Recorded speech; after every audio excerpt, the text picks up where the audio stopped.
Dario, a nerve-wracking end to that match. What's your initial sort of reflections after that game?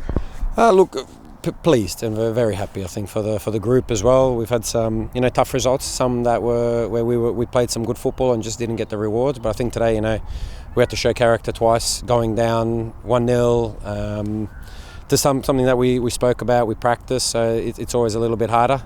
But again, fantastic reaction. I thought first half we got our rhythm. We were starting to get control. Probably got sucker punched by the 2 goals, but excellent response. Even at the start of the second half, we broke 1-on-1, had a terrific chance, and that sort of set the tone, I think, for the second. We limited them to probably mostly set pieces in that second half, and we know they're really dangerous at those. They've got some very good aerial threats, but continued to play our game.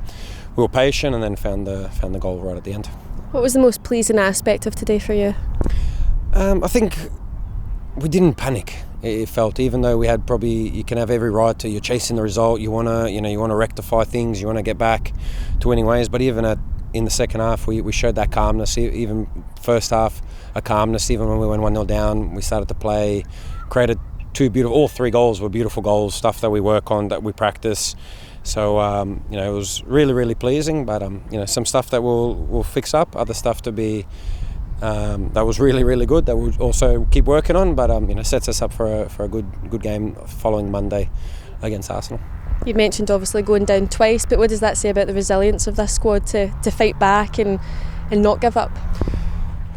We think it would have been. We felt in that first half we were there. It's not even though going down 1-0 is probably a little bit against the run of play. Going down 2-1 was a little bit against the run of play. We were more probably in their half playing, so we just probably.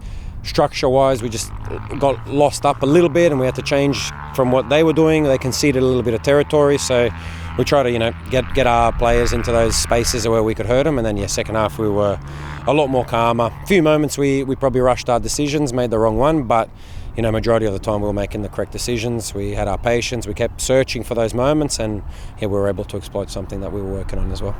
3 stunning goals, but Keats with the last minute winner. Does that make it just a little bit sweeter to take all 3 points? Yeah, look, it doesn't matter if a game's won in the first 10 minutes or if it's won in the last minute. So, we were present, we were there. Something we spoke about, especially after last week, where the first half we were off. That we wanted to be there from the first moment the referee blows the whistle. That we're here, we're Brighton, and also to reward our fans as well. All the ones that travelled. I heard one said they were up at 5 a.m. this morning to make the trip to come here to support us. So we've done it for ourselves, we've done it for our fans, and today I think we got what we deserved. I know the travelling support and the home support, but I think a note needs to be said for the travelling support this season because they've been phenomenal. Massive. I have to say a huge thank you to them. We've got one more to go, one more away trip. So we encourage everyone to come and support us. We'll need everyone to the end on Monday night as well, so that we can pack out Crawley, make it a tough game.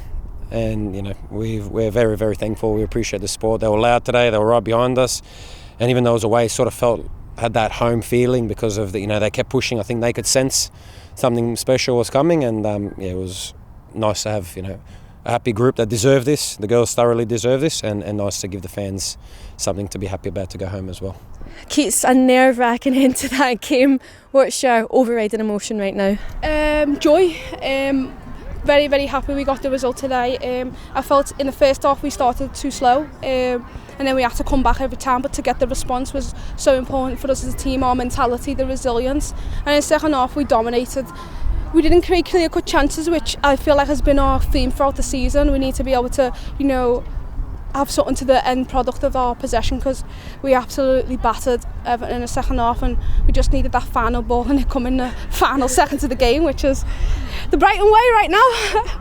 Talking about the response from the team, it seemed every time that Everton scored we had that reaction and resilience to fight back. How key is it to have and possess that within a team like this? Yeah, it's massive. As a team we need to be able to respond when we do go down and not let the game get too far ahead of us like we have in other games. So it showed we're progressing, but I think our full response in the second half showed the quality of our team, and we just need that cutting edge now in the final third to go with all our possession. And to get that equaliser just heading into the second half, how important was it for the mentality aspect, I suppose? Yeah, it was massive. You want to be able to, stay level-headed and stay within the game, having the game within your reach. And 2-2 but I never really felt like Everton was going to, after they scored their 2 goals, I never thought they was going to get a third, because we just dominated so much and they never really had a chance because our counter press was so good, and then our rest defence when we didn't win it back. So that was so important for us, and we stayed in the game, and most important thing is we got the 3 points. That last minute goal from you, what were you thinking in that moment in time, the dying seconds of the game, to get that important goal and an important 3 points? I think that goal came from repetition, practice from training, but also my analysis of the Everton defence and where the areas and the gaps will appear. And when I knew once I run in behind them that the keeper would come rushing out, and I knew I had to put it either side of it. And Parris been helping me all week with them shots, knowing that that's the type of goal I was going to score today. And he said it to me: if you're going to get one chance, and you've got to take it, and it came. How buzzing are you to get it then? Yeah, as a striker you want to score goals, you want to create goals, you want to score goals, and today a goal and assist, I can't get any more, can't get any better. And building that momentum heading into the final 2 games of the season? Yeah, it's important for us. We want to get results in both of them games, and getting 3 points, last minute winner, and getting a performance in the second half for team morale is going to be massive. And we've got a big game on Monday against Arsenal, and then on to Aston Villa. So now we rest up and focus on Arsenal, because we know as a team, if we perform right and the possession that we have and put that into chances, we'll create goals, and we've got to take them.